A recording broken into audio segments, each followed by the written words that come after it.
Hey there, students. I am back again to discuss something else that I used to do when I was in school, and to kind of help me with my fingering position on my writer. I'm going to see if I can do this the right way.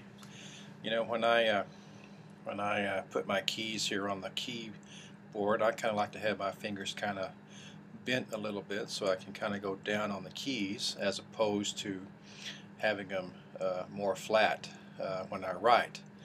And one thing that I discovered one time to kind of make me aware of that and to try to keep my fingers in a good position is I would take a piece of tape and I would kind of curve my finger to where the position was that I liked. And by doing that, it would kind of force me to keep my fingers in the proper position. And if I tried to stretch it out, you could see there that the tape would kind of hold it in place. And so when I did that, I could maybe try and write a little bit and see how it felt, you know. And what it would do is kind of keep me aware of my fingering position so I wouldn't have lazy fingers. If you tend to have, say, one of your fingers that likes to venture out, you can take a piece of tape and get that finger kind of bent the way you want it, and then put it on the keys and you start writing, and you can see how it'll kind of maybe hold it in place. I know sometimes people talk about their fingers aren't in the right position, and this is a good thing to try. Or you can maybe stick it on the top of your hand like this, keep your fingers kind of bent, and you can kind of tell when it moves. You can kind of feel it as it moves, and your fingers try to get out of position. It's kind of a thing that you'll feel.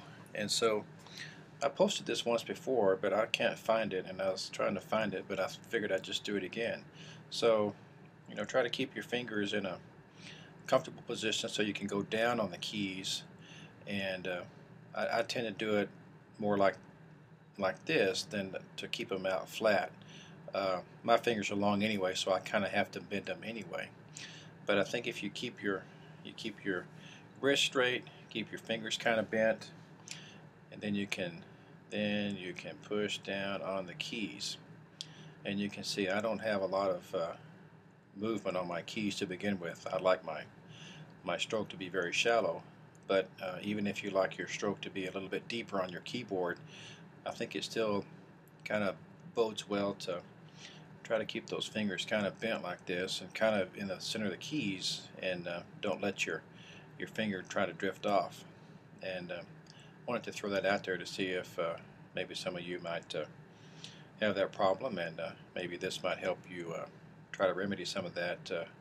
I wouldn't suggest doing a whole test or much time at it, but maybe a couple of minutes, work on some finger drills or something, and see how that feels, and see if you can work on keeping those fingers in the right position to help you. So I hope that helps, and I'll talk to you later.